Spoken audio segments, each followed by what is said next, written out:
Welcome to the Hire Yourself podcast. If you're ready to take control of your destiny, build wealth, and live life on your own terms, this is the place for you. Each week, Nat and I will talk about business, franchising, and personal growth to help make you more successful. Good morning, Nat. Good morning, Pete. How are you doing? Woo! Pumped up. I'm as always, I'm completely surprised. I know you're surprised, right? Today, we have a gift. We have a gift for our listeners, and I'm super excited about it. Okay. Hopefully you're paying for this gift.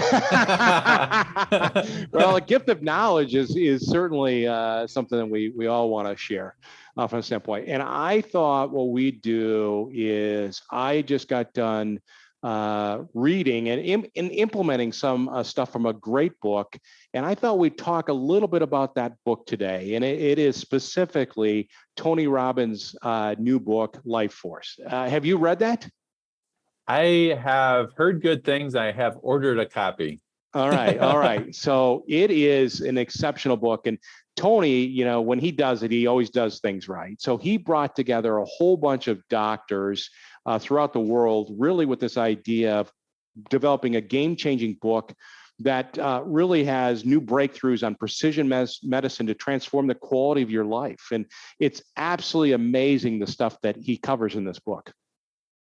What were some of your favorite or highlights? Oh, well, we'll get into that. But this is, when you get your book, you're going to find out this is a big book, right? It is. I mean, it's over 600 pages long. I mean, there's 25 different chapters. I listened to it on Audible because I like to do that. That's how I consume books. But it took 23 hours on Audible to listen to this book. Wow. Does Tony narrate it, or was it like a guest speaker? Parts of it he narrates. Certainly, I think he's trying to conserve his voice. But he's also got a narrator, and but he does key sections like the last two chapters. He does personally. He kicks it off and stuff like that. But it's absolutely amazing, and I got to tell you, it's got 5 key sections in it. But as you look at it, I've given now good friends, one of my mentors, I gave him the book. I actually gave it to my primary doctor. I was getting a physical the other day, and I gave her a copy of this book because, a lot of this stuff, I think in medicine, we're really kind of just from the standpoint of reacting to stuff. So they treat stuff opposed to preventative actions. And that's my problem with the medical system. And that's why I gave her the book, is because a lot of the stuff that Tony covers in Life Force is about this idea of getting ahead of the game. And so if you look at the sections like the Life Force Revolution is kind of the first section, and then he goes into regenerative medicine, how that is a whole thing where now you can get cells to regenerate themselves, where traditionally you couldn't do that. So they're coming a long way. The third section is, what do you do now? What are the specific actions you take? And then he talks about in section 4, tackling the top 6 killers, the things that kill us, like diabetes, heart disease, all that kind of stuff, strokes. And then he gets into kind of this longevity mindset and fulfillment. And so it's a great book. And I believe we can't get through this whole book in a 20-minute podcast, right? There's just too much gold in it from a standpoint. But I'm impressed with it. So I thought what we'd do is we'd focus on just a small section of the book. And more specifically, it's chapter 12, and it's like the longevity, lifestyle, and diet section or chapter, because I think there's some really good stuff in it. And basically, what the book has in it, it's got some great tidbits of information. But this quote, they had a quote from a study in the book that I'll read it because it blew me away. And it said this: their study found that people who adopted a healthy lifestyle had an 82% lower risk of dying from cardiovascular disease, easy for me to say, and 65% lower risk of dying of cancer. So I'll take those odds. Yeah, right. I mean, if somebody said, hey, listen, you can live a lot longer and you can eliminate those two big things, that's perfect. And so this chapter really kind of talks about what do you do to try to kind of get there. So specifically, they have what they call the longevity, health, and fitness weekly checklist. So the first thing on the checklist is hydrating, drinking enough water. Like, do you drink enough? Do you know how much water you're supposed to be drinking each day? A bunch. A bunch. Very advanced answer. So you're supposed to drink 50% of your body weight in ounces of water from yourself. Okay. Yeah, right. So for me, that's like over 100 ounces of water. That's a lot of water.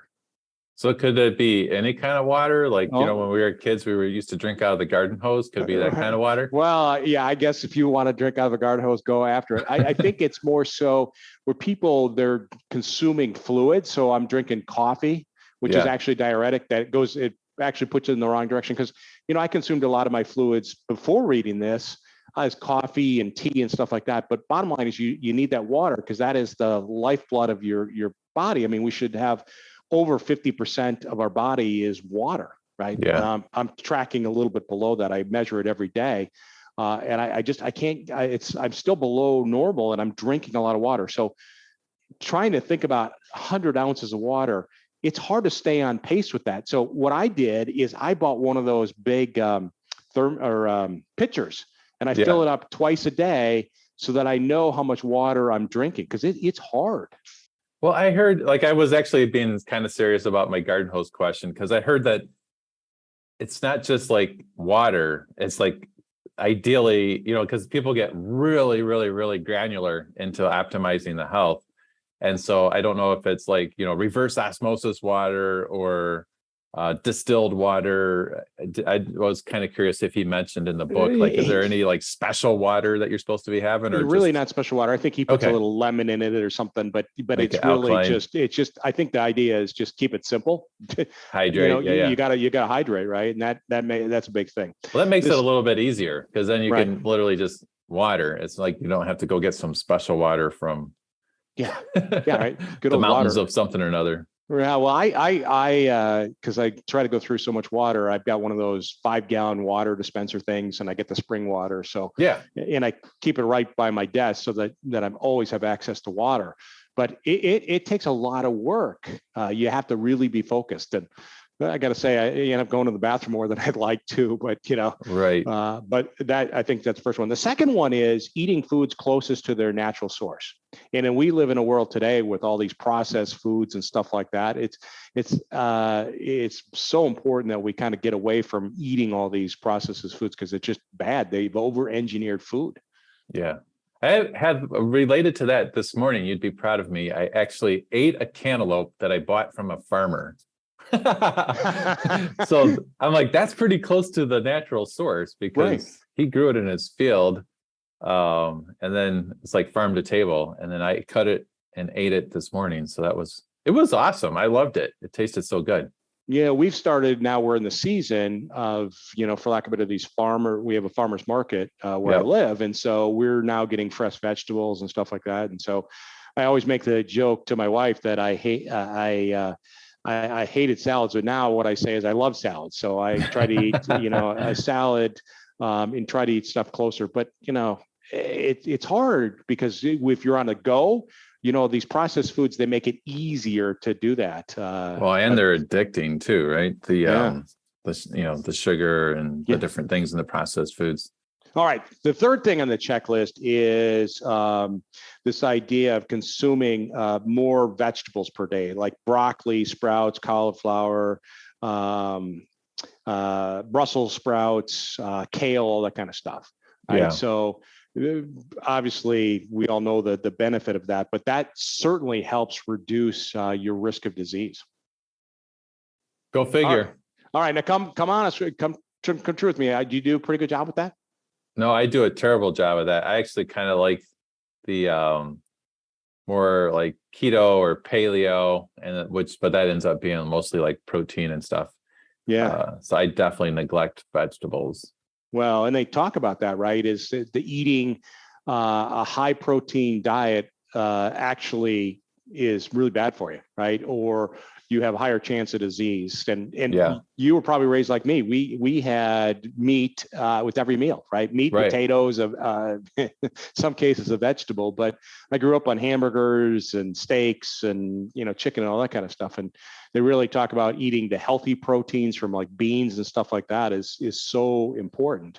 But that's one that I have a hard time because I like a good filet or I like a good burger Right. from a standpoint. So I think that's one of the hardest things for me from a standpoint. And then this next one is one that I've implemented and I've had huge success with it, is committing to a structured eating window.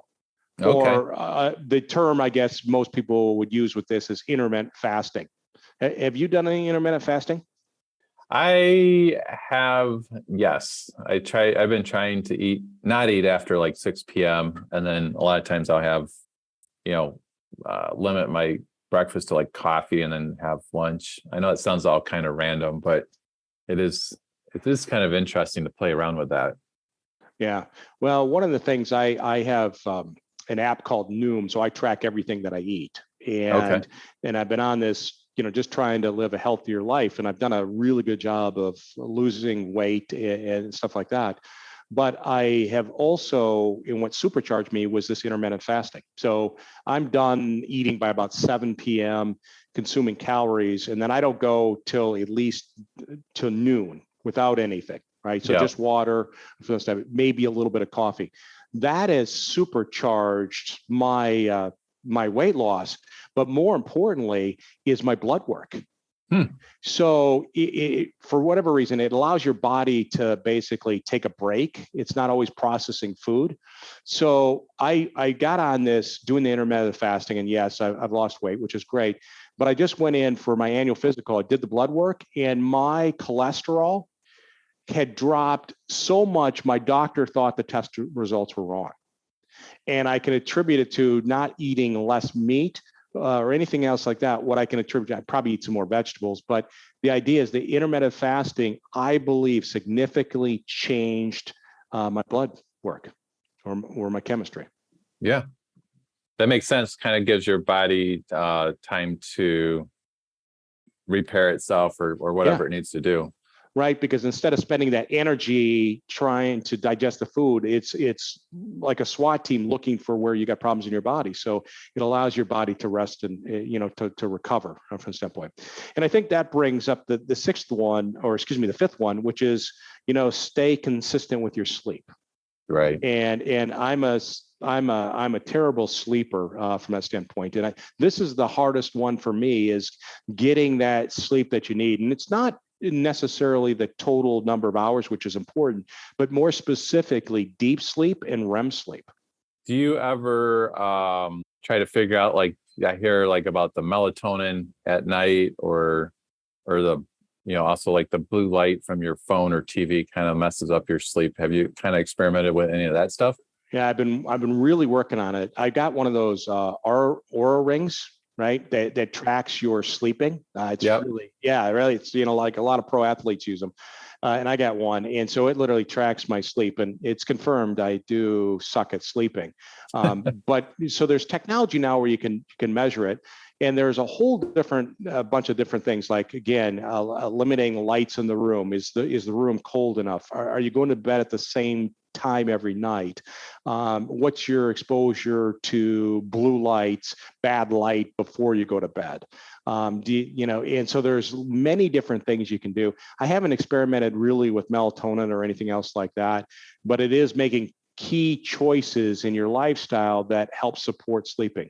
But even doing some of those, I'm still kind of struggling with getting that deep sleep. And we know how important deep sleep is that's when you're in deep sleep, that's when your body repairs itself. Yeah. And in today's world where we're crazy busy, we get all that stress and pressure. It's hard to get enough good, high quality sleep. And so that's something that they talk about in the book a lot. Well, and just bringing all this full circle to, like, why are we even talking about this? I mean, for you and me as entrepreneurs and business owners, like, we have to, every day we have to wake up and give 110%. And I think too, like when somebody, say you're a corporate executive or you're feeling burned out, wanting to make a life change, looking at starting a business or something like that, it's like it's important to be able to kind of optimize some of these things as far as health and nutrition so that you can make the changes, be present for your family, build the kind of business that you want, and the legacy for your family and all that. So that's what, you and I, that's one thing we've always had in common is kind of looking at how do we optimize health, nutrition. We're always trying to figure out how to improve, make better. Yeah, well, the idea is that you can have a great income, you can have wealth, you can have all this stuff, you can have a wonderful family, but if you're not there, if you're dead, exactly, or you don't have good health, then what is it all worth, right? Exactly. And I think what this book does is it brings a lot of great research and new technology into ways in which you can hack your body. And you and I have been to biohacking conferences, certainly, but this is a game-changing book. So the sixth thing on the checklist is get strong. And that's really kind of that resistance training 3 times a week. How important it is to keep your core strong, those muscles from a standpoint. And I know you do a great job with that. I'm trying to do a better job. I've got a personal trainer 3 days a week trying to do that. But that is so important to have that resistance to keep your core strong. Yep. There's that point. So I at the gym I go to now, there's they wrote on the wall, stronger people are harder to kill. I kind of like that. Yeah. Which is true. Well, I mean, if you're not building or keeping your muscle strong, you start to get that apathy. And bottom line is that it's not good, right? So if you want to stay strong and stay active, you got to do that. The seventh one is strengthen your heart, your lungs, and your endurance. And that's really just kind of cardio activity, getting your body moving all the time. And I'm probably not as good as I should be at that, but that's so important to get in, cardio sessions where you're elevating that heart rate, multiple times. I think it's like 5-6 days a week you're supposed to be. Are there any franchises that could help with that? There certainly are, from a standpoint. And I've got certainly some equipment in my house that my wife would want me to be using more. Wait, I thought those were towel holders. Right. So, but I've got like one of those treadmill desks. I need to do a better job of using that because while I'm talking, I can also walk and get the heart rate going. So, but I guess people don't necessarily want to hear me huffing and puffing as I'm talking to them on the, No, probably not. So, or when I fall off the back of the treadmill because I'm not paying attention. Stuff like. All right, you'll love this next one. The 8th one is consider the power of using heat and cold, or contrast therapy. We've talked about this before. Now you've experimented with this, right? Oh yeah, I like to do the cold plunge. So you like jump into like 50-degree tub of water. Yeah, and it's we used to do it in sports, when we go after practice, go in the ice bath or what have you. So well, that was to reduce the inflammation, right? But for this, the reason you do the cold, and we talked about the cryotherapy that I did. The idea of the cold is to basically take all of the blood and it goes towards your core, right? And it kind of supercharge your vascular system, which is very, very cool from that standpoint. But then you introduce this idea of the heat. So, and do you use, so at your club, you got the cold plunge. Do they also have saunas that you use? Yes, the steam room, so the wet and then the dry sauna, jacuzzi. Yeah, I was amazed reading about how much the impact of using heat saunas does in terms of reducing your chances of heart disease and stuff like that. It's measurable, the results that you can get with it. So the combination of those two with kind of that, we'll call it contrast therapy, is very cool. So I've been trying to talk my wife into, hey, let's get a cold plunge pool for the basement and one of those infrared or the traditional saunas. She hasn't completely bought off on that idea though. Right. I've been doing some of these things just because I enjoyed it. I guess according to Tony Robbins, they'll help me with my life force. Yes, well, it's part of your daily checklist now for sure. So if you want to live a long, healthy life. And the last one, number 9, is train your brain with daily breath work and meditation. And this is one I arguably don't do enough of. Do you do any kind of meditation or work on your breathing? I do. I've had that app Headspace for quite a long time. I try to do that every day, which is kind of, a little bit of meditation, and also that, you're at least paying attention to your breathing. Yeah. And it's actually super helpful. I think just kind of calm things down a little bit once in a while. Yeah. Yeah. And that's so important to be of good mind. So you can be of good body, but you got to be of good mind too. And I think that stuff helps. So again, I've got Headspace and probably don't use it enough, but good stuff. So these are the 9 things that are really kind of highlighted in the chapter 12 about trying to live a longer, healthier life. The book is just amazing. And if you get a chance, you got to read it. Like I was talking to my doctor when I gave her a free copy. I said, listen, do you realize now that there's a blood test that you can take that screens for 50 cancers? Wow. Right. And if it costs you $500 to do that blood test each year to just kind of know if you had a cancer to catch it early, to me, that's a bargain. Right. She's probably like, leave me alone, Pete. I just want to, put you on the scale, see how tall you are. Yeah. Right. Well, she's a good doctor. Right. But, they don't get all this kind of cutting edge stuff. And so I think it's good. Like I just did through Life Force, they offer the ability to do blood tests they literally came to my house, somebody took my blood, and they're going to screen it for all these different markers. It's like 30 different markers. Wow. And then come back to me with a complete report. And I guess I get to talk to somebody, so I can understand my hormone levels and where I'm deficient in certain areas. And if we can hack it by using technology, that's pretty cool. Yeah. Yeah, you can live longer and have more fun and do more business deals and make more friends. It'd be good. Enjoy our kids, enjoy our spouses, live a fuller life. And so I encourage everybody to go get the book Life Force. It is game changing from that standpoint, or give it to somebody that you love, because it is well worth the investment. So Nat, thanks so much. Good conversation. Go start reading Life Force. I think it'll be well worth your time. Thanks for sharing, Pete. All right. Thanks for listening to the Hire Yourself podcast. For more resources, check out our website at hireyourself.com. And remember to subscribe to this podcast to receive each episode. Please leave us a rating, and we'd love to hear your feedback or suggestions for topics.